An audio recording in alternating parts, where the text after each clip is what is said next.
حزي كابز قصينا نسمعهم ملختي كلاي كفال نايتي بيشوب روبنسون فوندونغ أب حملة خلتشن إسران شدشن استمحلالفة وانا هو ملختيو بيشوب روبنسون فوندونغ نزي بقويتها استوابو عابن أقداسن ملختي نقولا أكال كريستوس خون ملختي مهاني يزحبر زلو نزي ملختي عتبنا نحزو ملختي اكزابير أملاخ نحزبيو مبار كابز قتلنا تحرزا مزمور نتي كلاي كفال نزي ملختي بحابار كوينا نسمعيو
ማገልገል እንዳለብን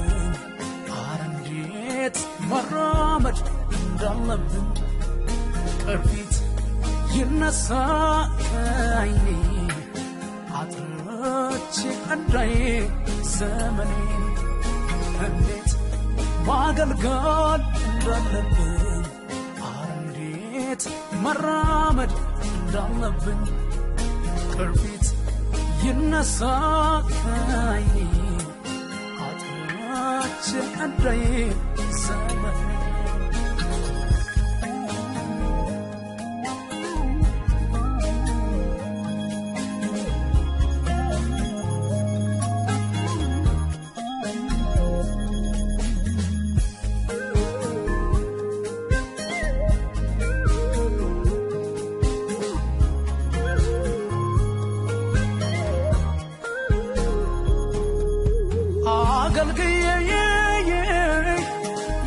يتقلون دالهون بانت فيتم مرارسو دالهون أقلقي يتقلون دالهون بسول بم مرارسو دالهون ጌታዊ እጄን ያዘው ጌታዊ እጄን ያዘው ጌታዊ እጄን ያዘው ጌታዊ እጄን ያዘው በእኔ ዘንድ መልካሙ ሥራ እንዳልባክን በሁሉ ስፍራ ምሳሌ አድርገኝ አንተው መኖር ፍጥረቱ አንተን እንዲያከብር በእኔ ዘንድ መልካሙ ሥራ እንዳልባክን በሁሉ ስፍራ ምሳሌ አድርገኝ አንተው መኖር ፍጥረት ሁሉ አንተን እንዲያከብር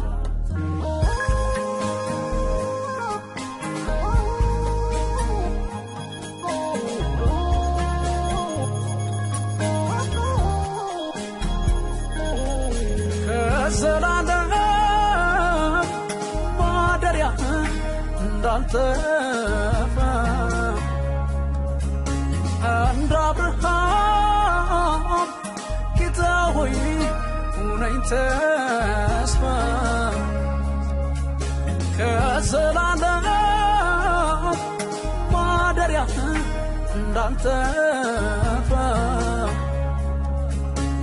እንደ አብርሃም ጌታ ሆይ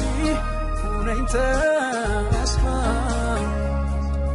ጌታ ሆይ እጄን ያዘው ጌታ ሆይ እጄን ያዘው ጌታዊ እጄን ያዘው ጌታዊ እጄን ያዘው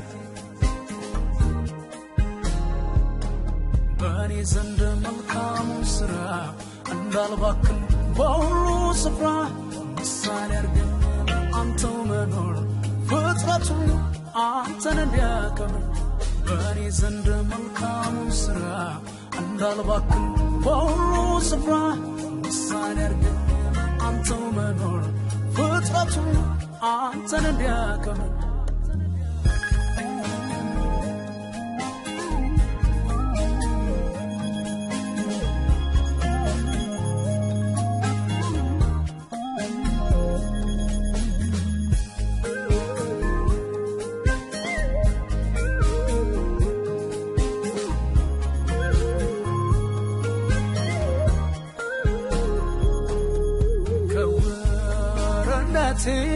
ዓለም አውጣኝ መዳኒ ያለም ያንተን ፈለግ አሳየኝ ወደ ሐሳብ አስጠጋኝ ከወረነቴ ዓለም አውጣኝ መዳኒ ያለም ያንተን ፈለግ አሳየኝ ሐሳብ አስጠጋኝ ጌታዊ አስጠጋኝ ጌታዊ አስጠጋኝ ጌታዊ አስጠጋኝ ጌታዊ አስጠጋኝ ጌታዊ አስጠጋኝ ጌታዊ አስጠጋኝ አንተው ምራኝ አንተው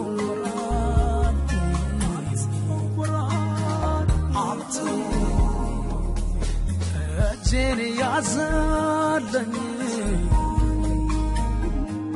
እጄን ያዘልኝ እንዴት ማገልገል እንዳለብኝ ኧረ እንዴት መራመድ እንዳለብኝ ቅርፊት ይነሳ ከዓይኔ አጥሮቼ እንዳይ ዘመኔ እንዴት ማገልገል እንዳለብኝ እንዴት መራመድ እንዳለብኝ You will collapse, you will fail because you are not walking in love. Nothing that is done without love will survive. ቀዳማይ ቆሮንቶስ ምዕራፍ 6 ካብ ፍቅዲ 1 ክሳብ 9 ከነንብቦ ኢና ከምዚ ይብለና ሓደ ካብኻትኩም ምስ ብጻዩ ነገር እንተለዎ ኣብ ቅድሚቶም ቅዱሳን ዘይኮነስ ኣብ ቅድሚቶም ዓመጽቲ ዶ ክፈራረድ ይደፍሪ ይብለና ትርእዩ ኣለኹም ሓደ ነገር ኣብ ማሕበራዊ ሚድያ ክትዝርግሑ ከለኹም ኩላ ዓለምያ ትርእዮ ኣመንቲ ይርእይዎ ዘይኣመንቲ ኸ ይርእይዎ መጽሓፍ ቅዱስ ከዓ ከምዚ ይብለና እንድሕር ምስ ብጻይካ ነገር ኣለካ ኣብ ቅድሚ ቅዱሳን እምበር ኣብ ቅድሚ ዓመጽቲ ኣይተምጽኣዮ ይብለና ነዚ ሕጂ ብቢሾፕ ሙዋካ ገይረ ክረዳእኩም ናይ ቢሾፕ ሙዋካ ናይ ዛምቢያ ዛንታ ነግረኩም ኣብ ናይ ቢሾፕ ሙዋካ ኣገልግሎት ዝረኣኽዎ ምክፍፋል ሓደ ካብቶም ዝረኣኽዎም ዝዓበዩ ምክፍፋል እዩ ኣብ ኣገልግሎት ናይ ቢሾፕ ሙዋካ ዘጋጠመ ክሕደት እዩ ነይሩ ሓደ ሰብ ተሲኡ ንኹሉ ኣገልግሎትን ሚኒስትሪን ከጥፎን ንኹሉ ባዕሉ ክቆጻጸርን ዝተበገሰ ኣብቲ ግዜቲ ኩሎም ቶም ንቢሾፕ ሙዋካ ዝተለዓልዎ ኩሎም ብመንፈስ ዝዕበዮም ሰባት እዮም ነይሮም ብሕጊ ናይ ዛምቢያ ከዓ ቢሾፕ ሙዋካ ንኹለንተን ኣብያተ ክርስቲያናት ኣብ ቅድሚ ሕጊ ብምምጻእ ንኹለን ናብኡ ከምጽአንን ነቶም ሰባት ከዓ ጥርሖም ክሰዶምን ይኽእል ነይሩ እንደኾነ ግን ነዚ ኩሉ ክገብር ኣብ ሕጊ ሒዝዎም ክቐርብ ነይርዎ ሽዑ ነዛ ሕጂ ዘንበብናያ ጥቕሲ እዩ ኣንቢብዋ ቢሾፕ ሙዋካ ከምዚ ኢሉ ሽዑ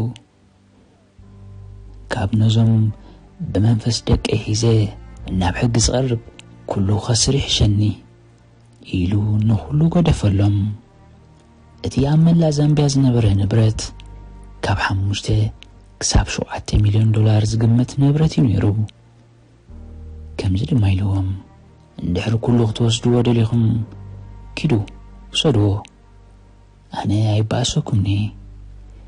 ንኹለንትን ኣብያተ ክርስቲያናትን ንኹሉ እቲ ንብረትን ውሰድዎ እዩ ኢልዎም ምስ ቢሾፕ ሙዋካ ክዛረብ ከለኹ ይዝክሮ እየ ከምኡ ምስ በለኒ ብጣዕሚ እየ ሰንቢደ በቃ ብስጋኤ ተገሊጸ ሞዓ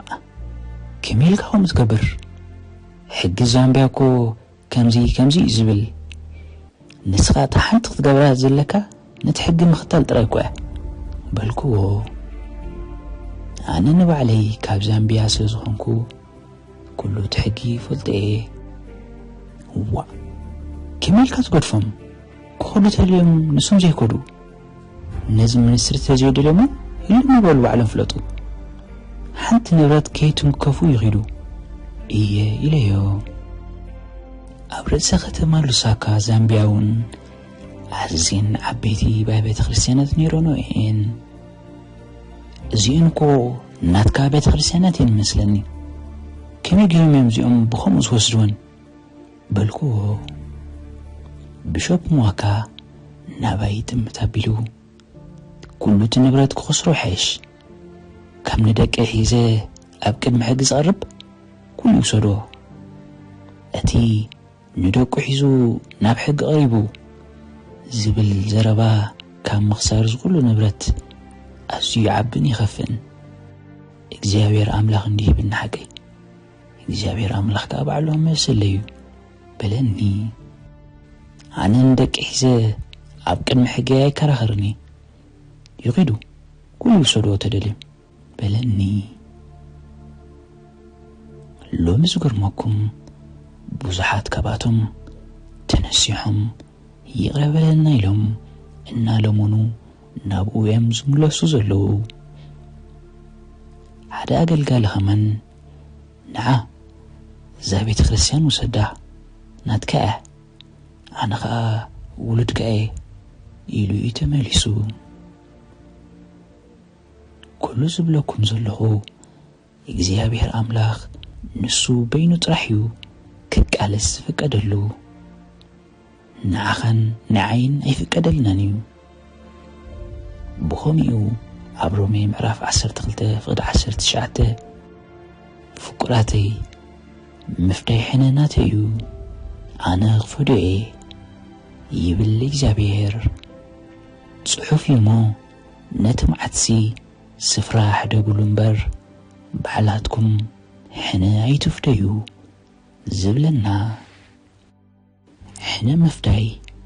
ናይ እግዚኣብሔር ኣምላኽ እዩ ናትና ኣይኮነን ኣነ ግን ንቢሾፕ ሙዋካ ይዕምፅዎ ስለ ዝነበሩ ከይዱ ገለ ክገብር እየ ዝደፋፍኦ ነይረ ንሱ ግን ፍጹም ኣይውዕሎን ኢልኒ ድሓር ምስተፈላለና ግን ጎይታ ኣሪምኒ ነዚኣ ዶ ክትገብር መፂኻ ኢሉ እዩ ኣሪምኒ ገርመኩም ይሽዑ እግዚኣብሔር ኣምላኽ ንቢሾፕ ሙዋካ ብኩሉ ነገር ብኩሉ ንብረት እዩ ክባርኾ ጀሚሩ ዋጋ 5.5 ዝበፅሕ ንብረት እግዚአብሔር አምላኽ በ1,300,000 ሂቦም ከምኡ ዘምሓተይ እግዚአብሔር አምላኽ ንመንግስቱ ባሕልዩ ዝሕልዋን ዝከላኸለላን እግዚአብሔር አምላኽ ይካለዩ ከምብሎ ነትምሰኹም ዘሎ እግዚአብሔር አምላኽ ይካለዩ God is able ቀዳማይ ቆሮንቶስ ምዕራፍ 6 ፍቅዲ 2 ንኺደን በቦ ከምዚ ይብለና ወይስቶም ቅዱሳን ንዓለም ከም ዝፈርድዋዶ ኣይትፈልጡን ኢኹም ዓለም በኣኸትኩም ካብ እትፍረዳ ነቲ ንኣሽቱ ነገር ፈረዲ ብምዃንዶ ኣይትበቕዑን ኢኹም ንመላእኽቲ ከም ንፈርዶም ዶ ኣይትፈልጡን ኢኹም ከመይ ግዳ ነቲ ነገር ዝዓለም እዚኣ ንፈርዶ እምበኣርከ ንነገር ዝዓለም እዚኣ ዝፈርድ እንተለኩም ነቶም ንዑቓት ኣብ ማሕበር ዶ ፈረዲ ትገብርዎም ኢኹም ምእንቲ ከሕፍረኩም እዚ ዝብል ዘለኹ ሓዊ ምስ ሓዊ ይፋረድ ኣሎ እዚ ኸኣ ኣብ ቅድሚቶም ዘይኣምኑ ከምዚ ዶ ኣብ መንጎቶም ኣሕዋት ክፈርድ ዝኽእል ለባም ሓደ እኳ የብልኩምን እዩ ዝብለና ትርእዩ ዘለኹም ሓደ ሓዊ ምስቲ ሓደ ሓዊ ኣብ ቤት ፍርዲ ደው ይብሉ ኣለዉ እሞ ኸኣ ኣብ ቅድሚቶም ዘይኣመንቲ እግዚኣብሔር ኣምላኽ ምሕረት ይሃብ ፍቕዲ 7 ንቐጽል ብርግጽ ኣብ ንሕድሕድኩም መፈራረዲ ምህላውኩም ብስሩ ጉድለትኩም እዩ ከመይ ግዳ ዘይትዕመፁ ከመይ ከዘይትግፍዑ ይብለና ዋው ቢሾፕ ሙዋካኮ ከምኡ እዩ ገይሩ ካብ ንመንፈሳውያን ደቁ ሒዙ ናብ ሕጊ ዝቐርብ ክዕመፅን ክግፋዕን እዩ መሪፁ እግዚኣብሔር ኣምላኽ ከዓ መመሊሱ ባሪኽዎ ሕጂ ኣብ ሚኒስትሪ ኣገልግሎት ናይ ቢሾፕ ሙዋካ ኣብ ዛምቢያ ተትርእይዎ መገረመኩም ነይሩ ንሱ ንባዕሉ ብጣዕሚ እዩ ሰርፕራይዝ ዝኸውን ስለምንታይ ግን ከምኡ ኮይኑ ሁሉ ምኽንያቱ እቲ ዝለዓለ ፈራዲ እግዚኣብሔር ኣምላኽ ስለ ዝኾነ እዚ ሕጂ ኣንጻር ሓውኹምን ሓፍትኹምን ኣመንቲ ሓሲብኩሞ ዘለኹም ናይ ቤት ፍርዲ መስርሕ ኣቋርፅዎ ግደፍዎ ትሰምዑ ዘለኹም ኣቋርፅዎ እግዚኣብሔር ኣምላኽ ከዓ ካብኡ ንላዕሊ ገይሩ ክባርኸኩም እዩ ደጊምና ንፍቕዲ 7 ንንብባ ብርግጽ ኣብ ንሓድሕድኩም መፈራረዲ ምህላውኩም ብስሩ ጉድለትኩም እዩ ከመይ ግዳ ዘይትዕመፁ ከመይ ከዘይትግፍዑ ይብለና ናብ ፍቕዲ 8 ክሳብ 10 ንቐልጽል መሓልፎ ንስኻትኩም ትዕምፁን ትገፍዑን ኣለኹም እዚ ኸኣ ነቶም ኣሕዋት ዓመፅቲ ንመንግስቲ ኣምላኽ ከም ዘይወርስዋዶ ኣይትፈልጡን ኢኹም ኣይትስሓቱ ኣመንዝራታት ወይ መምለኽቲ ጣዖት ዘመውቲ ወይ ሕንቁቓት ወይ ግብሪ ሰዶም ዝገብሩ ሰረቕቲ ወይ ስሱዓት ወይ ሰከራት ወይ ተጻረፍቲ ወይ ዘረፍቲ ንመንግስቲ ኣምላኽ ኣይክወርስዎን እዮም እዩ ዝብለና ኣብዚ ሕጂ ስምዑኒ ሓደ ነገር ክነግረኩም ይደሊ ኣብዞም ሕጂ ከነንብቦም ፀናሕና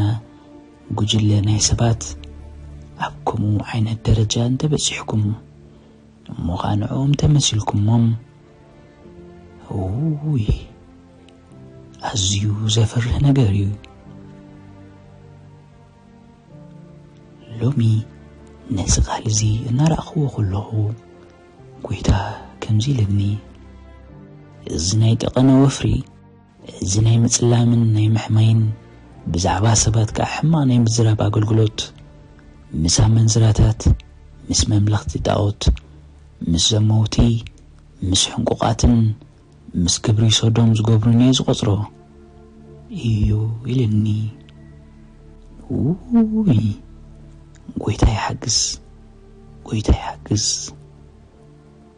ይርዳና ሎሚ ናጸለኹ ከለኹ ጎይታ ገለገለ ካብ ደቀይ ኖ ኣነኮ ንህዝቢ ኣምላኽን ቤተ ክርስቲያን ክሕልዋ ኢለ ነቶም አዳናገርትን መተለልትን ዘቃልዑም ዘለኹ እዮም ዝብሉ ዋ ከምዚ ክገብሩ መን እዩ ዝስራሕ ዝሂብዎም በለኒ ብናይ ሰይጣን መትከላትን ስርዓትን ማለት ብናይ ሰይጣን ፕሪንሲፕል ጌርካ ንአምላኽ ከተገልግሎ ኣይትኽእልኒ ኢኻ ክደግሞ'የ ብናይ ሰይጣን መትከላትን ስርዓትን ማለት ብናይ ሰይጣን ፕሪንሲፕል ጌርካ ንአምላኽ ከተገልግሎ ኣይትኽእልኒ ኢኻ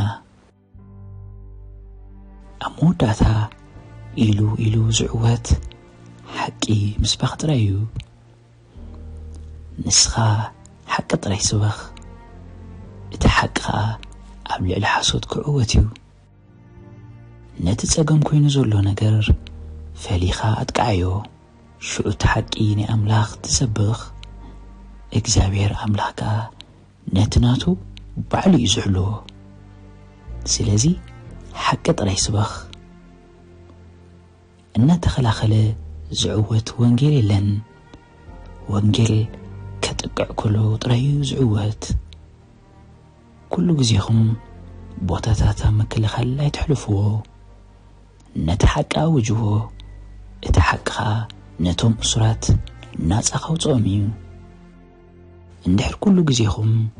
ንኩሉ እቲ ዝወፅእ ዘሎ ሓሶታት ኣብ ምቅላስ እንትሕሊፍኩሞ ንሱ ናይ ሙሉእ ግዜኹም ስራሕ ክኸውን እዩ ከምኡ ጥራይ እናገበርኩም ክትነብሩ ኢኹም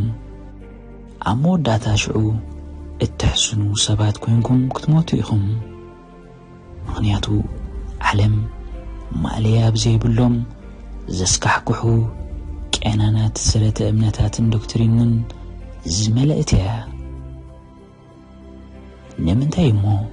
ሙሉእ ህይወትካ ነዚኦም ኩሎም ኣብ ምድላይን ኣብ ምቅላዕን ኣብ ምጥፋእን ትሕልፎ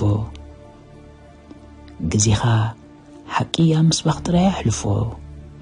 ሽዑ እቲ ሓቂ ባዕሉ ኣብ ልዕሊ ሓሶት ክስዕር እዩ ሎሚ ለይቲ ነዚ ፕሮግራም እናተዳለኹን እናፀለኹን ከለኹ ጎይታ እዚ ናይ ሎሚ ቃል ኣብ መላእ ኣካል ክርስቶስ ከም ዝበፅሕ ክገብር በለኒ መሊሱ ድማ ብዛዕባ ናይ ዑዛ ስርዓት ከዓ ንገሮም በለኒ ኣነ ከዓ ጎይታይ እንታይ እዩ ናይ ዑዛ ስርዓት ናይ ዑዛ ስርዓት ዝበሃል ሰሚዐ ይፈልጥኒ በልኩዎ እሞ ጎይታ ከዓ ክገልፅለይ ጀመረ ትዝክሩ ዶ ኣብ ግዜ ንጉስ ዳዊት ኣብ ካልኣይ ሳሙኤል ምዕራፍ 6 ከምዚ ይብለና ዳዊት ከዓ ተንስኡ ምስቲ ምስኡ ዝነበረ ኩሉ ህዝቢ ነቲ በቲ ስምቲ ኣብ ልዕሊ ክሩቤል ዝነብር እግዚኣብሔር ጎይታ ሰራዊት እተፀውዓሉ ታቦት ኣምላኽ ካብ በዓል ይሁዳ ከደይቦ ከደ ንሳቶም ከዓ ነቲ ታቦት ኣምላኽ ኣብ ሓድሽ ሰረገላ ገይሮም ካብታ ኣብ ኩርባ ዝነበረት ቤት ኣሚናዳብ ኣልዓልዎ ነቲ ሓድሽ ሰረገላ እውን ዑዛን ኣሕዮን ደቂ ኣሚናዳብ ይመርሕዎ ነበሩ ካብታ ኣብ ኩርባ ምስ ታቦት ኣምላኽ ዝነበረት ቤት ኣሚናዳብ ከዓ ኣልዓልዎ ኣሕዮ ከዓ ቀቅድሚት ታቦት ይኸይድ ነበረ ዳዊትን ብዘላ ቤት እስራኤልን ድማ ኣብ ቅድሚ እግዚኣብሔር ብኩሉ ዓይነት ቀናታት ካብ እንጨይቲ ተገብረ ብበገናን ብመሰንቆን ብኸበሮን ብቃጽላትን ብጸናጽልን ይጻወቱ ነበሩ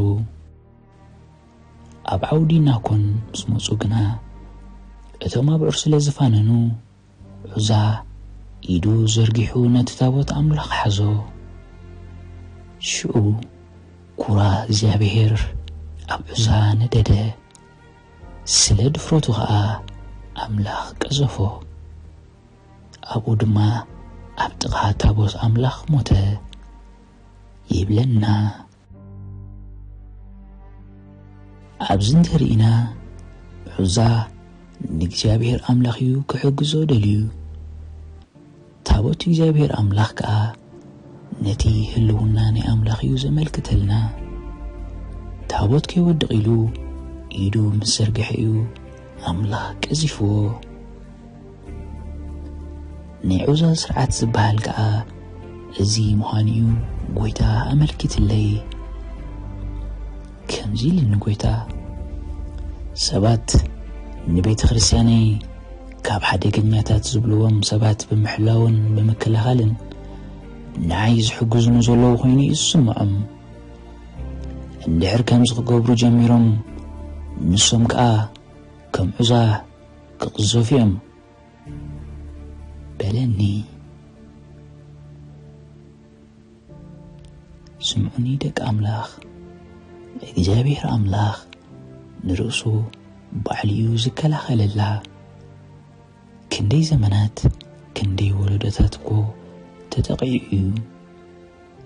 ኣብ ኩሉ ግን ንሱ እዩ ስዒሩ ብኸምኡ ኮይና ኣብዚ ዘለና ሎሚ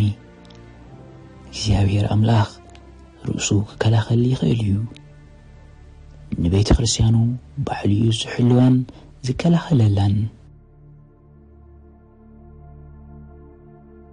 ኣብ ቤተ እግዚአብሔር ዘለዉ ህዝቢ ጸገም ዘለዎም ፍጹማት ወይ ድማ ፐርፌክት ዘይኮኑ ህዝቢ እዮም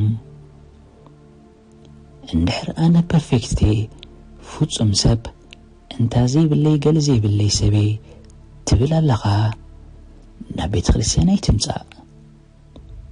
ፍጹም ስለ ዘይኮንካ ጸገም ስለ ዘለካ ግን ንዓ ምጻእ ነቶም ፍጹማት ዘይኮኑ ግን ከዓ ነቲ ሕያው እግዚአብሔር ኣምላኽ ዘገልግሉ ህዝቢ ይሕበሮም ኣብዚ ግን ሓደ ነገር ክትሕዙ ይደሊ ጎይታ ብዛዕባ ናይ ዑዛ ስርዓት ከምዚ ኢልኒ ዝወደይ ዑዛ እኮ ንዓይ ዝሕግዘኒ ዘሎ ኮይኑ እዩ ተሰሚዕዎ ሕጂ ከዓ ብዙሓት ካብ ደቀይ ዝሕግዙኒ ዘለዉ ኮይኑ እናተሰምዖም እዮም ንኣገልገልተይ ኣብ ምጥቃዕ ግዚኦም ዝሕልፉ ዘለዉ ይሕግዙኒ ይኮኑን ዘለዉ መሊሶም ዳዮም ንስመይ ውርደት ዘምጽእሉ ዘለዉ ዑዛ እኮ ንዓይ ዝሕግዘኒ ዘሎ ኮይኑ እናተሰምዖ እዩ ሞይቱ እቶም ሙሉእ ግዚኦም ኣብ ምሕማይን ሰባት ኣብ ምጽላምን ዝርከቡ ከዓ ከምኡ ከም ዑዛ ክኾኑ እዮም ዲከሳስ ኣሕዋትና ሰይጣን እዩ ንዕኡ እንድሕር ሓቢርኩሞ ስራሕ ክትወሃቡ ኢኹም እዚ ስራሕ ከዓ ኣጋንንታዊ እዩ በለኒ ከምዚ ጎይታ ዝብሎ ዘሎ ነገር ትገብሩ ተለኹም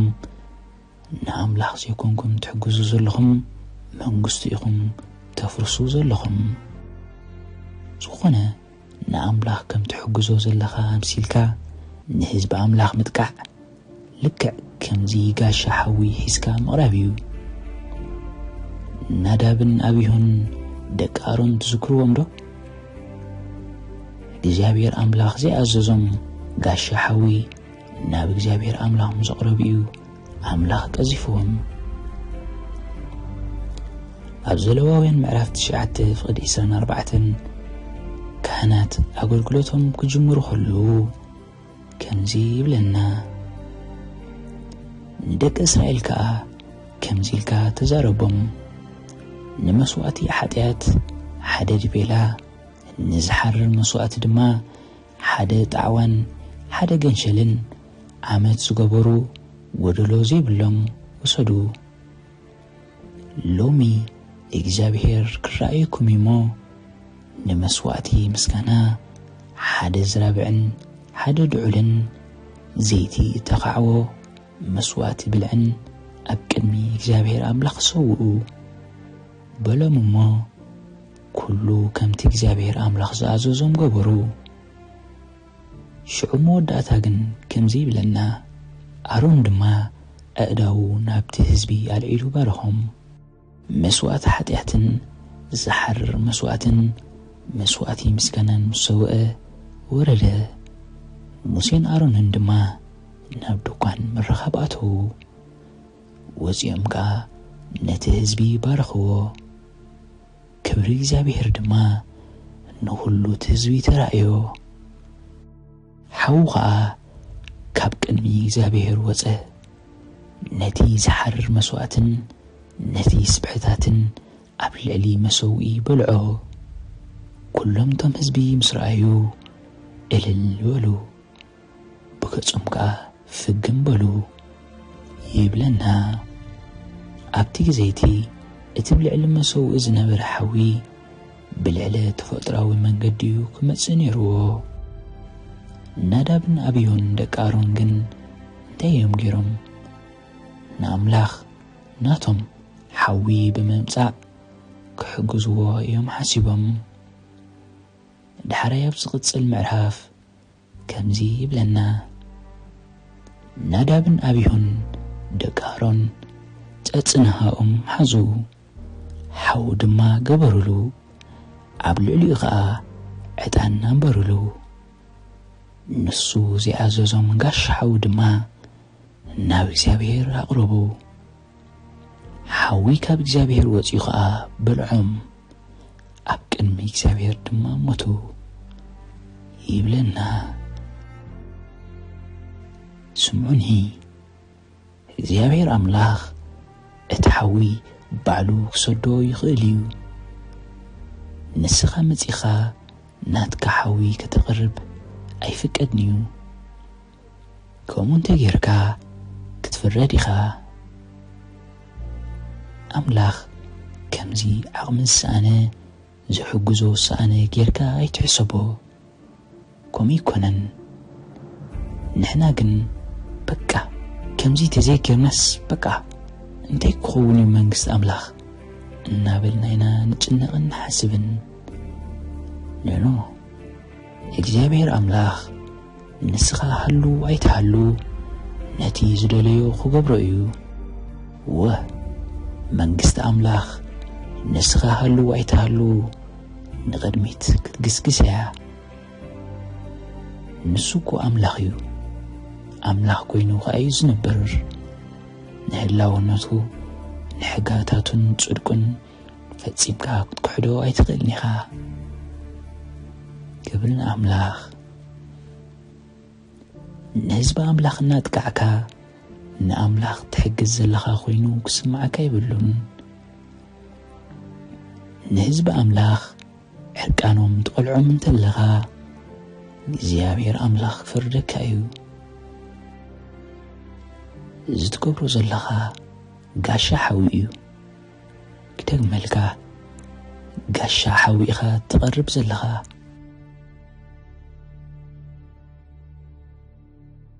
እምበር ሕጂ ናብ ቀንዲ ነጥቢ ክንገይድ ናብ ሮሚ ምዕራፍ 14 ፍቕዲ 4 ንኸይድ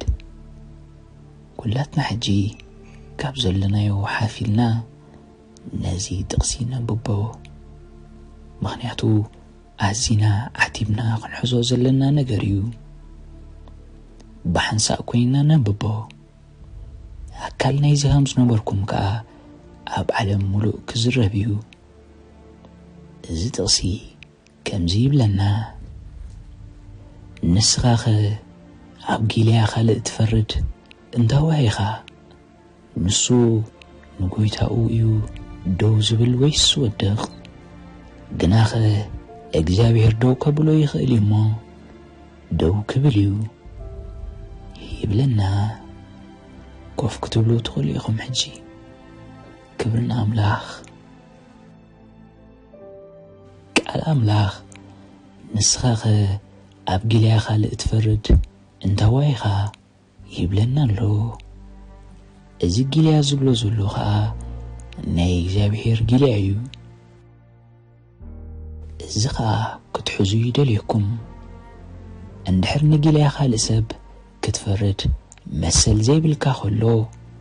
ነቲ ጊልያ ግን ትፈርዶ ተለኻ ምስቲ ሰብቲ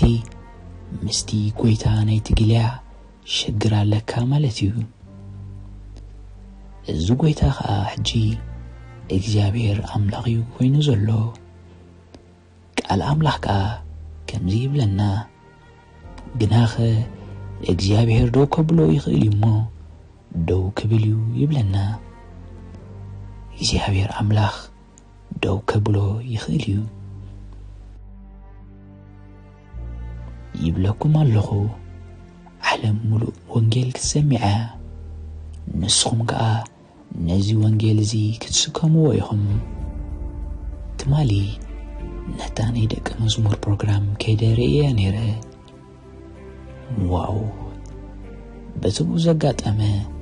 ብጣዕሚ ዘደንቕ ነገራት ተገሪመ ብጣዕሚ ብኽብሪ ዝመልአ እዩ ነይሩ እቶም ተምሃሮ ኣብኡ ዝዛረብዎ ዝነበሩ ነገር ርኤ ተስፋ ኣለና እየ ኢለ ብጣዕሚ ብኽብሪ ዝመልአ እዩ ነይሩ ኣሃ ሕጂ ተረኺብኩም ባር ከምዚ ኢኹም ዋው ድሕሪ ሕጂ ክትሕብኡ ትኽእሉን ኢኹም እትባኹም ዘሎ ህያባት ርአዩ ኣለኹ ካብ ሕጂ እንዳሓር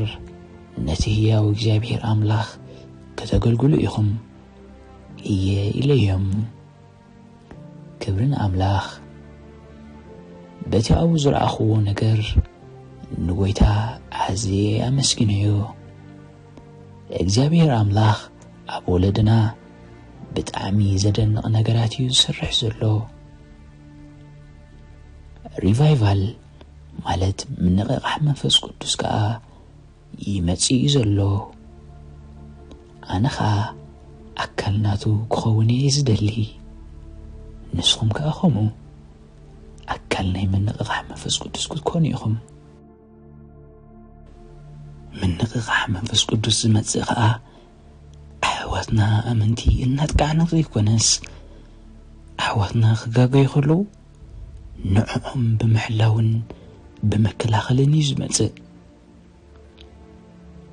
ሎሚ ንጎ ጎይታ እንተይልኒ ትፈልጡ ዲኹም እዚ ነንሕና ንጠቓቑዕን ንጠፋፍቕን ኣብ ገዛ ውላዱ ኣብ ገዛ ደቁ ከምኡ ዝገብር ሰብ ኮ የለን እዩ ኢልኒ ውላድካ ይሽገሩ እንተሎ ኣብ ሓሽሽ ኣብ መስተን ወልፍን እንተዝኣቱ ነይሩ ኬድና ቤተ ክርስቲያን ኣብ ቅድሚት ወፂና ወደይ ከምዝን እዩ ዝገብር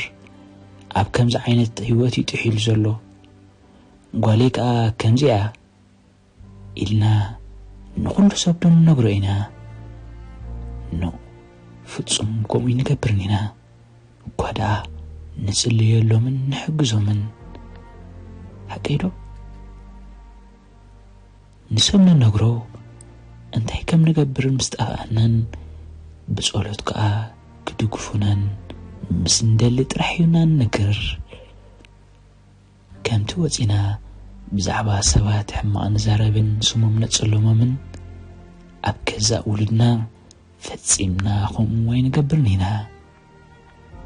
እዚ ከዓ ንደቅና ኣዚና ስለ ነፍቅሮም እዩ ስለዚ ኣብቲ ወፂና ብዛዕባ ካልኦት ክንጽሕፍን ስሞም ክንድምስስን ከለና ፍቕሪ ዝበሃል ስለ ዘይብልና እዩ ሓያል ፍቕሪ እንተልያትካ ፈጺምካ ብዛዕባ ሰብ ሕማቕ ኣይትዛረብን ኢኻ ቃል ኣምላኽ ከምኡ እዩ ዝብለና ቀዳማይ ቆሮንቶስ ምዕራፍ 13 ፍቕሪ ንብጻያ እከይ ኣይትገብሮን ፍቕሪ ዓቃልያ ፍቕሪ ለዋሕያ ፍቕሪ ኣይትቐንእን ፍቕሪ ኣይትጃሃርን ኣይትንፋሕን ኣይትስተሓፍርን ናታ ኣይትደልን ኣይትመረርን ኣይትቕየምን እያ ብሓቂ ትሕጐስ እምበር ብዓመፅ ባህ ይብላን ኩሉ ትጸውር ኩሉ ተኣምን ኩሉ ተስፋ ትገብር ኩሉ ትዕገስ ፍቕሪ ከቶ ይትቋርጽን እያ እዩ ዝብለና ሓደ ሓቂ ክነግረኩም ሰባት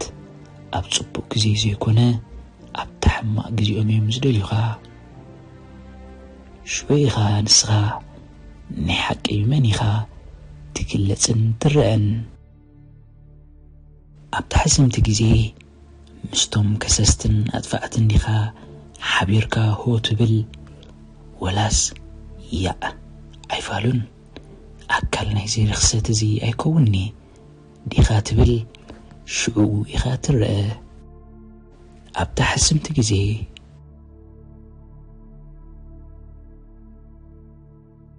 مليسنا نتاني عند ويدقسي ننببا نسغاخ أبقيلا خالي اتفرد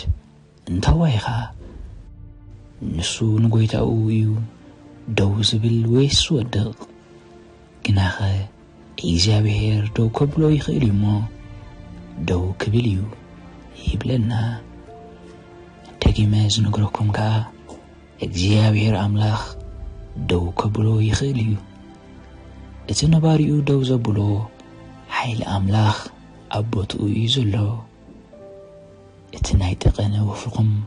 كتفقم ما يكلنيو اتني معنون مدفن زخونا دبدابيخم اتناي تيفي مدبكم كتفقم أيكلنيو أملاخ نبارسو ولاو انتزقاقيو كحلوة من ككلاخللو من يخيليو نززخو له حيلي مليو فسيسو له نابنتني موسي مجم ازوم هيمونتاوي منفسو لكم ايت فتوانيهم زحج زربا موسيكو إثيوبياوي سبيتو كوايو يأتيو كوم مقوارو جيغا خمزونة تفضيخم مش هو جيغا يجيرو نتبعلو زصحفو حقاقات أفريسو ويو أبوريت زتسات معراف 34 أبوريت زداقم معراف 7 كمزي بلنا ددحري أمالختم مز منزرن نأمالختم كامز سوء كعدو مخامو كامسواتهم كي تبلع أوالدهم دما نوردات كا خي توسد اتن أوالدهم كا ددحري أمالختن كمنزرا خلوا ندك خادما ددحري أمالختن كي منزرهم مستم مابتا حقر زنبرو كيدان أيتؤتو يبلم مليش خاب تخالق أيتواسبم قوالكا نودو أيتابو قوالوها نودخا أيتوسد إيهم تبحيلهم موسيقن مس إثيوبياويت سبيتيو تمرحيو مريامن أرانن شعو أبل عليو تنسيهم إجزابير أملاكا سمعوهم سلستيهم نبدو كان مرخاب وصو بلوم سلستيهم كا وصو أبزي كابتي زكرم نجر إجزابير أملاخ بزعباتي موسي زقبرو قبن فتصم ما يتزاربن كم زد أيلوهم كميك أباريعي عم موسي مزراب زي فرحكم إيو إلوهم مريم شعو لمس أمي أخوينا كم برديات سعدها اتهم تصدقي قصار سيزو لهم نزي يسمعوه إجزابير أملاخ بزعبا باروتو خزار بنت جميركا اتصاور كانيو موسيقو جيغا كوي نيرو انتو نجن كون عديخا زلخا جيغا ايكونن زقدس نسخا ابتحتي اينا يسرعت كوين كاخا تسرح زلخا ايتو زقدس ابتحتي سرعت املاخ ديخا تسرح زلخا ولاس ابتحتي سرعت سيطان مغنياتو كم منقست أملاك يرا بخحدة تلمة تساغ منقست يهلن بيت خريستيان يقويتا بكحدة تلمة زملئتها سباتكو دخام لك يوم زبلغا حدا قزي كوم إلو من نيرم و بشبسي ሓደ ድኻም ኣለካ ብጣዕሚ ኢኻ እሙን እዮም ዝብሉኒ ይኹን ኣነ ካብ ሰይጣን ክፍለየ ዝደሊ ሓደ ግዜ ከዓ ሓደ ካልእ ሰብ ቢሾፕሲ ሰባት ከተፈቅር ከለሃስ ፍጹም ዘይትቕየር ኢልኒ እንታይ ክቕይር ንምንታይ ክቕይር ናይ ሰይጣን ፕሪንሲፕል እንታይ ድዩ ይመስለኩም ሰባት ክወድቁ ክብሉ ከለዉ ጥለሞም ዝብል እኳ እዩ በቃ ኸምኡ እዩ ብጣዕሚ እዩ ኣቕንዛዊ ኩሉ ሰብ እኮ ነናቱ ድኻም ኣለዎ ኣብታ ግዜ ድኻሙ መፂኻ ክትሕግዞ እዩ ዝደልየካ እምበር ከተቃልዖን ኣንጻሩ ክትዛረብን ኣይደልን እዩ ናይ ሓቂ እሙን ዲኻ ይኮንካ እንትርአ ኣብቲ ሰባት ኣብ ፈተና ዝወድቕሉ ግዜ እዩ እምበር ኣብ ጽቡቕ ግዜ ኣይኮነን ሕጂ ኸኣ ሮሜ ምዕራፍ 14 ካብ ፍቕዲ 10 ክሳብ 13 ነንብቦ ከምዚ ይብለና ኣነ ሕያው ይብል እግዚኣብሔር ኩሉ ብርኪ ክሰግደለይ ኩሉ ልሳን እውን ንኣምላኽ ከመስግኖ እዩ ኩሉ ልሳን እውን ንኣምላኽ ከመስግኖ እዩ ዝብል ጽሑፍ እዩ እሞ ኩላትና ኣብ ቅድሚ መንበር ፍርዲ ኣምላኽ ደው ክንብል ኢና ይብለና ትርእዩ ዶ ኣለኹም ኣምላኽ ጥራይ እዩ ትፈራዲ ምፍራድ ናትካ ስራሕ ኣይኮነን ንቐጽል ስለምንታይ ደኣ ንስኻ ኣብ ሓውኻ እትፈርድ ወይስ ንምንታይ ንስኻ ንሓውኻ እትንዕቕ እምበኣርሲ ነፍሲ ወከፍና ብናይ ርእሱ ንኣምላኽ ጸብጻብ ክህብ እዩ ስለዚ ኣብ ንሓድሕድና ኣይንፍረድ ሓደ እኳ ንሓዉ መዕንቀፊ ወይ መሐንኮሊ ከይገብረሉ ግዳ ዝፍረዱ እዩ ዝብለና ዘገርም እዩ ኣምላኽ ምሕረት ይሃበና ቃል ኣምላኽ ነዚ ኣነፂርዎ እዩ ብዙሕ ክገልጾ የድልየንን እዩ ሕጂ ግን ኣብ ውሽጠይ ዝስምዓኒ ዘለኹ ነገር ክገልጸልኩም ድሓን ኣይትሰከፉ ኣነ እውን ብግደይ ንሰባት ኣይጥቀን ድሓን ሕጂ ግን ነቲ ቄናን ጌጋ ዶክትሪኒ ፍዕልየ ከጥቅዖ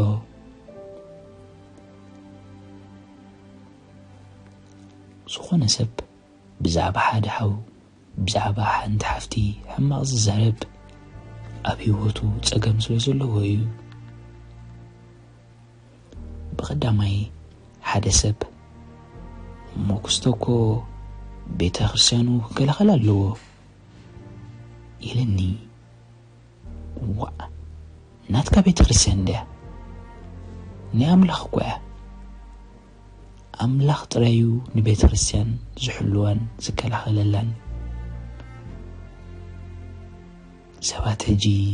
ነዚኣ ሓሳብ ካልእ ናይ መጎተ ሓሳብ ብምምጻእዮም ዝካትዑኻ ካብኣተን ገለ ክንምልስ ክንፍትን እቲ ቀዳመይቲ ናይ መጎተ ሓሳብ ዘምጽዋ ሐዋርያ ጳውሎስ ዳምሽ ንሐዋርያ ጴጥሮስ ገጽ ንገጽ ተቃሚዎ ዝብል እዩ ሓደ ኣብዚ ረሲዖሞ ዘለዉ ጉዳይ ሐዋርያ ጳውሎስ ንኹሉ ዓለም ምንቲ ክፍልጥ ኣብ ኩለን ጽሑፋቱ ኣይኮነን ንሐዋርያ ጴጥሮስ ተቃሚሞ ኣብ ሓንቲ ቤተ ክርስቲያን ናይ ገላትያ እዩ ነዚ ነገር እዚ ኣልዒልዎ እምበር ሐዋርያ ጴጥሮስ ምስ ኣሕዛብ ሓቢሩ ዝበልዕ ዝነበረ ገለ ሰባት ካብ ያዕቆብ ምስ መፁ ግን ንሰብ ግዝረት ፈሪሁ ርእሱ ፈልዩ ሽዑ ሐዋርያ ጳውሎስ ገጽ ንገጽ ተቃዊሞ ኣብታ ቤተ ክርስቲያን ጥራዩ ነዚ ነገር እዚ ኣልዒሉ እንታይ ከም ዘጋጠመ ነጊሮም እምበር ንኹላ ዓለም ኣየቃልሐን نحده أب كبابي خان أبيت رسيان كان طرح زلو نجر وسيدكا علم لغاون تغير كايو رخصتيو كفاتيو اتنهي كبابي خا عبتي كبابي خا طرح يقورو علم لغاون تغير كايو اتوم أبتو قداي كأتو زينورم سباتي خا كم زأتو تكبر زلخا واو زلوم حيزيو زمتأخم ملأختي نسخم تزيفتي خمو أنا جن بتعمي إفتي زلهو تتنقيكم تسمعوني كم زلهم يفلد إيه أبقسكم سر زلو عتبنات السو يمسكر له كم مخانكم كا نأملاها بتعمي زمسكن إذن نجر زي كافلكم زلهو متان كتحزون نبتي زغتسلو لدخا تشيركم مومنتي كتكودنيو نزي نجرزي كتأوجوا لكم بيت خريسيان حد حدا توقاقالون تدقاقالون زلا زمن كبقعلوه بحد خوينا نقويتا غنقول كله يزلنا ماليا زيبولو صرحنا يقويتا كو يزلنا سبات أفقدونا موتو نحنا خابزي جيجا حد حدنا نادلنا حمد كبر شجركو كل سعي كله وجأ كل سعي كله زكوا يتحكي أب كل نجار السمامعو كلتا سبات كتمسو يدخلون يخم أبز علم كلتا سبات أب كل نجار السمامعو سي كلتا سبات يلوهن أبز علم مسبيتكم مش كوميو قليخاتكم تسحقوا لكم ترديكم كم أقايو كل سبكو شجرة لوا كله سبيتكم ناثا شجرة لوا سبأيكن ناتو شجرة لوا أتم زي تمرعكم تتأمتن لهم هراي مساكم زنابر سب كل شجرة لوا تفضل لهم مستيك أندي عركم كسعب حنسا أب حنتي جزا من بارزي جمركم منم شجر زلو خين ويسمعكم نيو لك بحنساك نورو تجميركم جن تعم خبيديو أنجو أندو من يهم تهنو هذا جزي أب يونيفرسيتي غلقو مس حدا زفتو عركي بحنسا أب حنتي كفليك نبر جميرنا مبوع قوليو عقلي يسبيبني كسع هو أملاخي انت خويني لي مسوعركي بحانسا أب حنت كفليك نكون تسويعيو كنبالع كو دلينا وكا ركنتناكو كفرز دليو إلى كسع زمالري خوينا قويتا خاشعو ننو كوني لي مسخاخ نبران تيو كتموتي لي موت كتموت لي نابا خمس يزلخو بلني قويتا لأخوم إلي النمبر أنس نتعركي وي كابت متزل عمسي كنديني كال كفلي كدلي أنا كال مدى بحيزة قال كبلو إيه حسيبا نيره قويتا قن كتموتي دلي موت كتموت دلي إيه نابا خمس يزلخو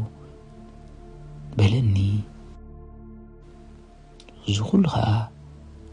متى نزحجي استمرع أخوها في لتسبيتي دسبل فلوي سباي كوخنا لايليو نت من قدتي يا دليل نيرو أمبر كوميو لك بحنساق نبر مسجمركا اتحق انيا ماننتكايو وصز جمر شعوي خات قلت اندحر كمزا بويتا زبلني زي مويتكا خا بحنساق نبر يترف نتحدر كان نتعركنت كان يخاف تصمت عنه زي حقيو مغنياتو اتحدى كابت حدى أزيو زفلالة بحنساك تنبرو مسجمركم بتعامي كم التفلاليو كتريخم ولا كبدكم تفلاليخم أو أكما متأثيريكوا إذا حدا كم زيري يغمتها إذا حدا كم كالو يري يغمتها سبات سب حدر بزيتك من نجرهم زباسو بكا لموكا دادي زاك مزيو كميلهم سبات كم زباسو يرينا نيرو قريهم سبات سيلو نزا سيريها بغمزيها بحنتي أملخويت أكامامتا زبلوا غيرهم نتا سيريا يقمطوا أمو بخال من قد تقمطات تصنيحاتهم واي كابتني أملخويت أكامامتا علي الله هجي بناي سيطان من قد تقمطات زلايم زبلو يليو زسحقنا نيرو سب حدار بزيتك من نقريم زباسو تحزنوا دلهم أتم دق تلعو الأملاخ زخونكم سمعوني سيطان زصلو نقر بحنسا كتكونوا كلهم حدا كتكونوا كلهم يو إذن دحر زي تردو خوينكم سيطان كميلو نسبات كم زتقعها أي تردونيهم سيطان بنقاشتو نقرات يوزتصاوتلنا بنقاشتو نقرات يوزوصانا نقاشتو نقرات بقى أبنت ناتين ناي سبيتين كنقرأكم نسبيتي حدا كزي حدا زربا يزاربا مش نتا زربا كمي وسيدا تردي أتام سرأخو نيب حقي زنبد ترديكم نرحجي اتا زرباسي كم كالق جيرا تردأ اتا زرباي كالق اتا نعاس تردأ تخا كالق تخون كرمي بلن نشعو سمعوني اتو نسخم بزعبا نقرات سبات تردؤو علم لخوي حقي اي قورنيو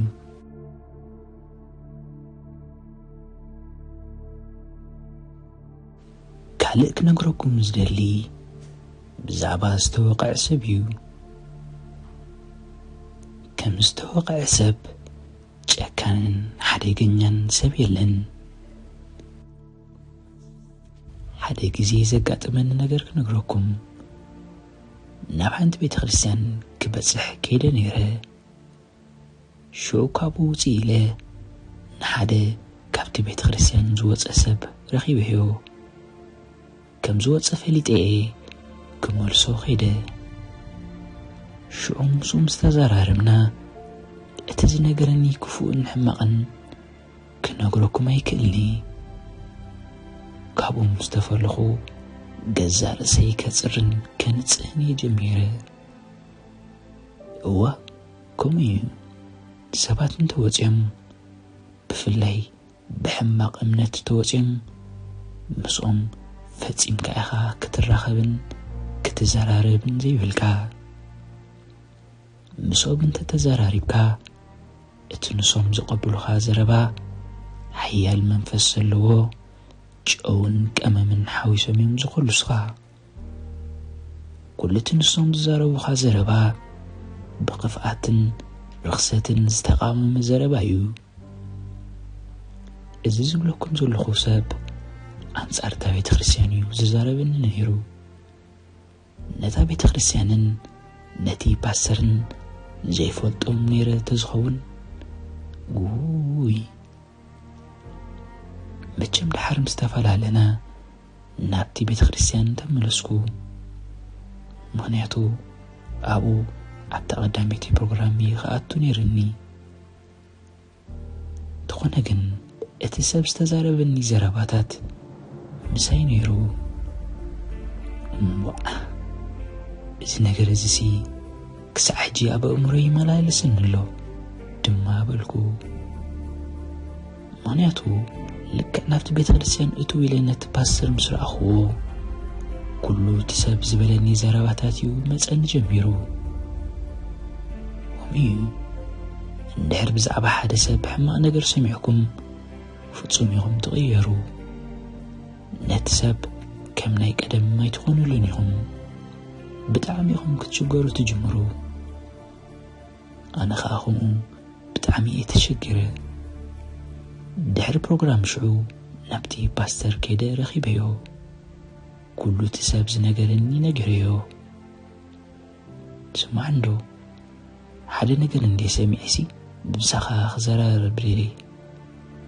ምስኩስቶ ተረኺበ ነይረ ናብዚ ቤተ ክርስቲያን ክምለስ ከዓ ተዛሪበዮስ ከምዚ ኢልኒ ኢለ ኩላ ነግረዮ እቲ ፓስተር ክስሕቕ ጀሚሩ እቲ ዛንታ ብናቱ ወገን ከዓ ነጊርኒ ብጣዕሚ ሰንቢደ እቲ ፓስተር ዝነግረን ዘሎ ሕጂ እቲ ሰብ ፈጺሙ ኣይጠቐሶን ከማን ሽዑ ልክዕ ከይደ ናብቲ ሰብ ረኺበ ተዛሪበዮ ሓቲተዮ ከዓ ንሱ ከዓ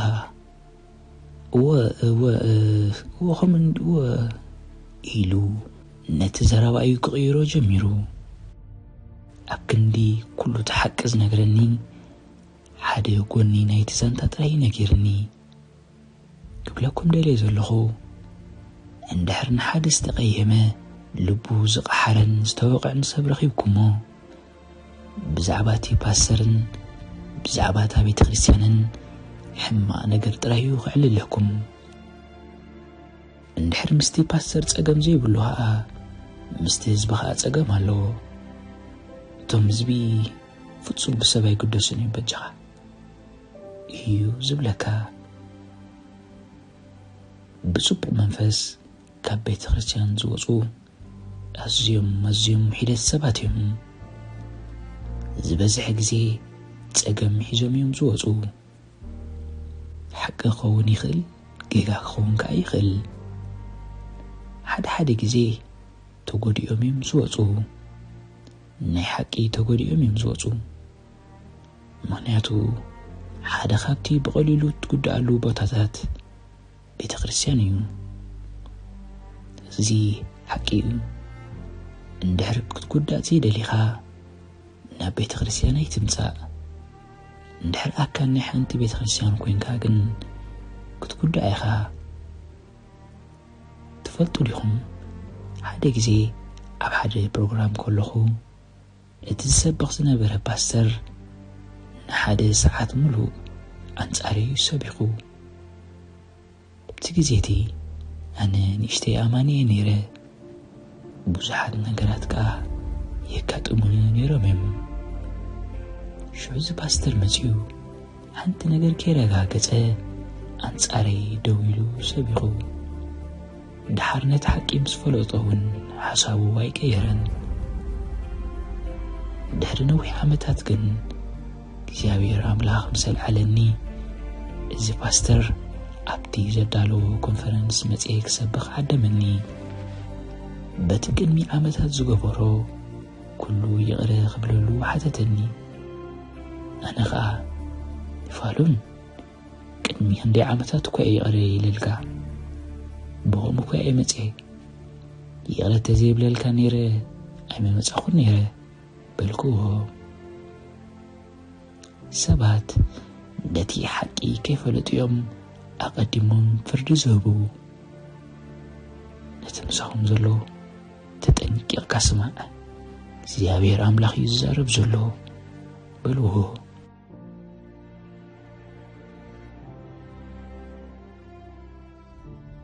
ሓደ ሰርፕራይዝ ክገብረኩም ዝኽእል ነገር ዶ ክነግረኩም ትንቢት ኩሉ ግዜ ኣቃሊልካ መፂኻ ከምዚኡ ኢልካ ክትፈርዶ ኣይትኽእልን ኢኻ እንታይ ማለት እየ ምስለኩም ትንቢት ሓደ ግዜ ምእታን ክፍጸም ሓደ ካልእ ነገር ክኽሰት ወይ ከጋጥም ኣለዎ ሒዝኩም ንዶ ንኣብነት ናይ ፕሬዚደንት ዶናልድ ትራምፕ ረኣይዎ ሕጂ ኣብታ ቀዳሚቲ ምርጫ ተዓዊቱ ኣብታ ካልአይቲ ምርጫ ግን ተሳዒሩ እዚ ሕጂ ምስ ጎይታ ዘሎ ነቢ ኪም ክሌመንት ዶናልድ ትራምፕ ክልተ ግዜ ክምረጽ እዩ ትራምፕ ትራምፔት ክኸውን እዩ ትራምፕ መለኸት ክኸውን እዩ ትራምፕ shall become a trumpet ኢሉ ትንቢት ሂቡ ነይሩ ፕሬዚደንት ዶናልድ ትራምፕ ግን ኣብ ታኸይት ምርጫ ምስ ተሳዕረ ሰባት ኣብ ኢንተርኔት ወፂኦም ነቢ ኪም ክሌመንት ሓሳቡ ነቢ እዩ ትራምፕ ክልተ ሰዓት ክምረጽ ይምሽሉ ዳ እዮም ኢሎም እወ ኪም ክሌመንት ዶናልድ ትራምፕ ክልተ ሰዓት ክምረጽ ኢሉ ትንቢት ሂቡ ነይሩ እንተኾነ ግን ትራምፕ ኣከታቲሉ ክልተ ሰዓት ምረጽዩ ኣይበለን በቃ ሰባት ግን እታ ዝበላ ኣይኮነትን ኢሎም ሽዑ ንኪም ክሌመንት ሓሳዊ ገይሮምን ፈሪዶምን ድሓር ግን ትራምፕ ከምታ ዝተባህለት ካልኣሻዕ ተመሪጹ ሰባት ግን እዚ ሁሉ ኪም ክሌመንት ሓሳዊ ነቢዩ ኢሎም ድሓርታ ትንቢት ምስ ተፈጸመት ግን መጺኦም ኣይተነስሑን ኣስቂጦም ጥራሕዮም ነቲ ግፉእ ኣብ ምዝርጋሕን ምንጋርን ንፉዓት እዮም እቲ ሓቂ ሰተት ኢላ ምስ መጸት ግን የስቅጡ እዚ ኸኣ ኣዝዩ ዘፈንፍን ርክሰት እዩ ከምዚ እንታይ እየ ዝብሎ ምስለኩም ከምዚ እንታይ እዩ ዝበሃል ድሓን ትትረፈና ጎይታ ነታ ቃል ክብላ ይድልየልን ድሓን ትትረፍ ስርዓትካ ጽቡቕ እዩ ነዞም ስነ ሃይማኖተኛታት ማለት ንቴዎሎጂያንስ ዘገርም ትንቢት ክነግረኩም እግዚአብሔር አምላኽ ብነቢ ኤርምያስ ገይሩ ንደቂ እስራኤል ኣብ ባቢሎን 70 ዓመት ክትግዝኡ ኢኹም ድሕሪ 70 ዓመት ካ ናብ ሃገርኩም ክትምለሱ ኢኹም እዩ ኢልዎም ግን ልክዕ 70 ዓመት ገይሮም ድዮም ልክዕ ኣብ 70 ዓመት ካብ ባቢሎን ወፂኦም ናብ ሃገሮም ተመሊሶም ድዮም ይፋሉን ልክዕ 70 ዓመት ኣይገበሩን ስለምንታይ ግን መቸም ሕጂ እንተዝኸውን ነይሩ ኤርምያስ ሓሳዊ ነቢ እዩ ኢልኩም ጨደርኩም ተሓቂ ግን ንሱ እዩ ዋ ኤርምያስ ሓሳዊ ምስተባህለ ግን ከመይ ዳልሞ እዚ ነገር ስምዑኒ ናይ ኣምላኽ ስራሕን ቃል ኣምላኽን ክሳዕቲ ትኽክለኛ ሰብ ዝርከብ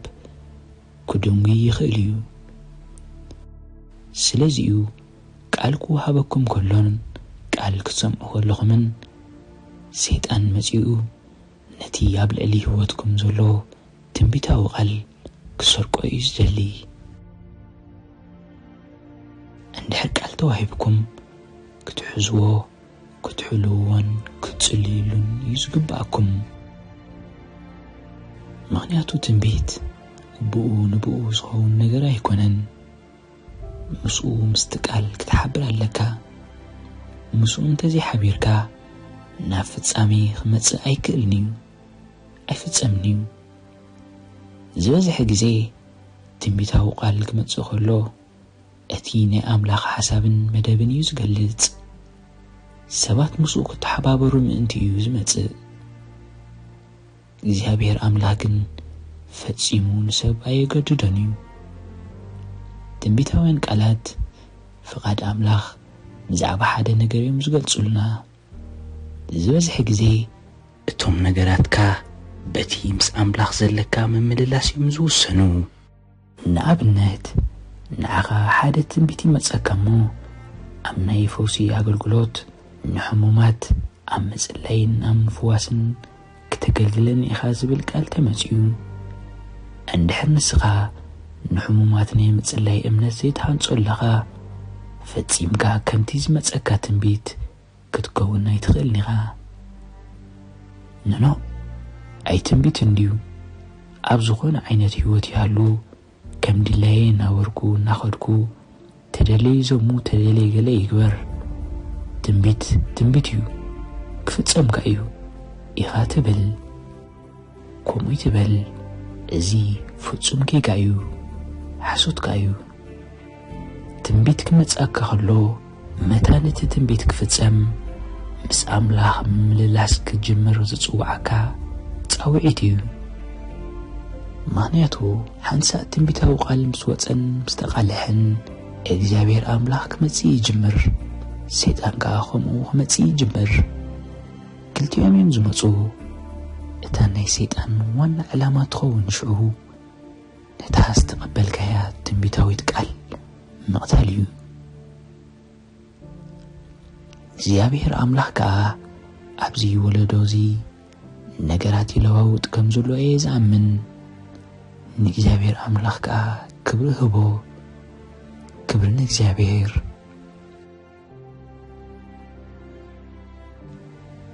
ተጠንቂቕኩም ስምዑኒ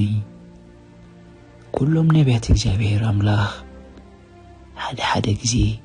ክጋገዩ ይኽእሉ እዮም ከምኡ ተኽእሎኹም ዘሎ ትፈልጡ ዲኹም ዋ ኬኔት ሓጊን ከምኡ ኢሉ ነይሩ ሓደ ጊዜ እወ ክጋገዩ ይኽእሉ እዮም እቲ ዝተጋገይዎ ግን ሓሰውቲ ነቢያት ኣይገብሮምን እዩ ኢሉ ሒዝኩም ዶ ኣብ ኩዕሶ እግሪ ኣይትሪእዎም እንዲኹም ነዞም ተጻወቲ ሓደ ጊዜ እኳ ዘይከውን ነገር እዮም ዝገብሩ ኣብዚ ዋንጫ ዓለም ንኣብነት ሃገራዊት ጋንታ እንግሊዝ ክትጻወት ከላ ኣይረኣኹማ እንዲኹም ኣብ ክንዲ ዘጥቅዑ ክከላኸሉ ጥራሕዮም ጀሚሮም ኣብ ኣኽሉ ከዓ ተሳዒሮም ዘይከውን ጸወታ እዮም ተጻዊቶም ከምኡ ጌርካ ተጻዊትካ ማለት ግን ድሕሪ ሕጂ ጽቡቕ ክትጻወት ኣይትኽእልኒ ኢኻ ማለት ኣይኮነን ተረዲእኩም ዶ መጽሓፍ ቅዱስ ከምኡ እዩ ዝብል ሓደ ምቃል ንፈልጥ ሓደ ምቃል ከዓ ንንበእ እዩ ዝብል ኩሉ ትምልኣት ኣይንሪኦን ኢና ንኣገልገልቲ ኣምላኽ ክንፈርድ ክንጥንቅቕ እዩ ዘለና ኣብ ቅድሚ ህልውና ኣምላኽ ኮይኑ ንኣምላኽ ዝጽበይና ነጥቅዕ ዘለና እቲ ሓደ ክንርድኦ ዘለና ገጽ እቲ ንጸሎት ዝብል ልቦም እዩ ዝኾነ ሰብኮ ባዕሉ ኣምላኽ እንተዘይቀይርዎ ክቕየር ዝኽእል ሰብ የለን ሰብ ተስፋ ተለዎ ጥራይ እዩ ዝጽሊ ክደግመልኩም ዝጽሊ ሰብ ተስፋ ዘለዎ ሰብ እዩ ተረዲእኩም ዶ ዝጽሊ ሰብ እንተሪኢኹም ተስፋ ስለ ዘለዎ እዩ ተስፋ ዘለዎ ሰብ ጥራይ እዩ ዝጽሊ ክብሪ ንኣምላኽ ንህብ ኣለና ኢልና ልኢልና እስከ ቴንክ ዩ ጂሰስ ንበሎ ቴንክ ዩ ሎርድ ወጌታ ንምልኸካ ኣለና ክብሪ ንዓኻ ይኹን ኣዚኻ ዓብኢኻ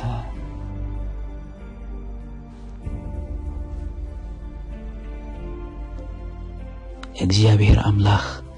ከምዚ ይብል ኣሎ ኣብዚ መወዳእታ ዘመን ንኽብረይ ለዘተንስኦ ሰራዊት ኣለኒ እዚ ሰራዊት እዚ ከዓ ሓቂ ዘቃልሕ ንሓቂ ደው ዝብል ሓቂ ከዓ ዝእውጅን ዘብኽን እዩ ሎሚ ኣካል ናይዚ ሰራዊት እዚ ክትኮኑ ይሓተኩም ኣለኹ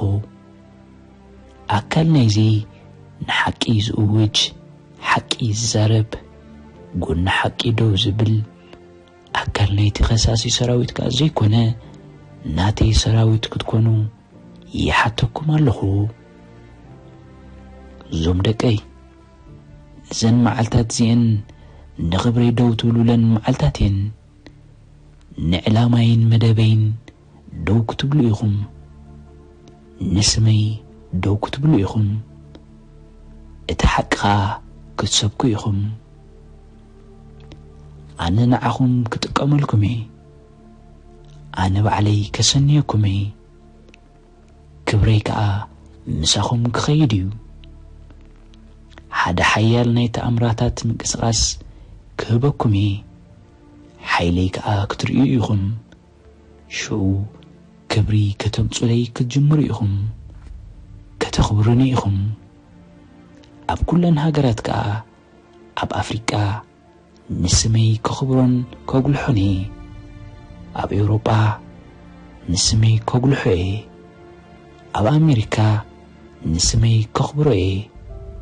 ኣብ ኤስያ ንስመይ ከኽብሮ እየ ኣብ ደቡብ ኣሜሪካን ኣብ ኣውስትራልያን ንስመይ ከኽብሮ እየ ስመይ ከመይ ሓያል ምዃኑ ከርኢ እየ ተንስኡ እሞ ደው በሉ ተንስኡ እሞ ብርሁ ተንስኡ ደቀይ ብርሃንኩም መጺኡ ክብሪ እግዚአብሔር ከኣወፂልኩም እሞ ተንስኡ ሕጂ ትበርህሉ ጊዜ እዩ ሕጂ ነታ ባንዴራ ትሰቕሉላ ጊዜ እዩ እዚ ጊዜ እዚ ትትስእሉ ጊዜ እዩ ትጎይሉ ጊዜ እዩ ከመይሲ እቲ ውግእ ኣዝዩ ሓያልን ኣዝዩ ብርቱዕን ኣዝዩ ጽንኩርን እዩ ንስኹም ግን ክትስዕሩን ክትዕወቱን ኢኹም ክትዕወቱ ኢኹም ክትስዕሩ ኢኹም ንስኻትኩም ሰዓርቲ ኢኹም ንስኻትኩም ሰዓርቲ ኢኹም ይብል እግዚአብሔር አምላኽ ክብሪ ንኣምላኽ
ክብር ያለ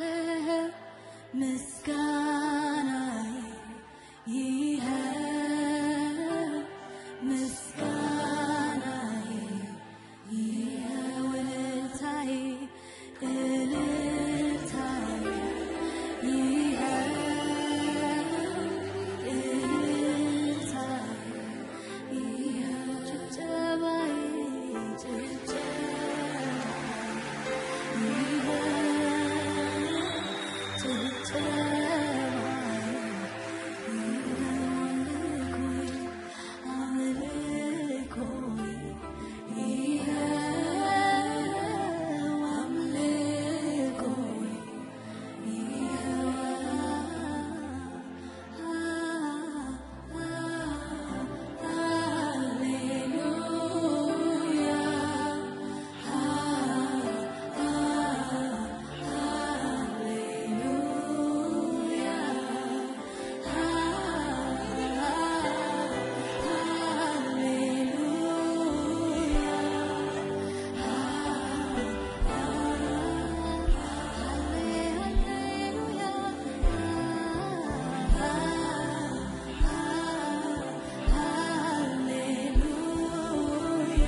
እናመልክሃለን ኢየሱስ፣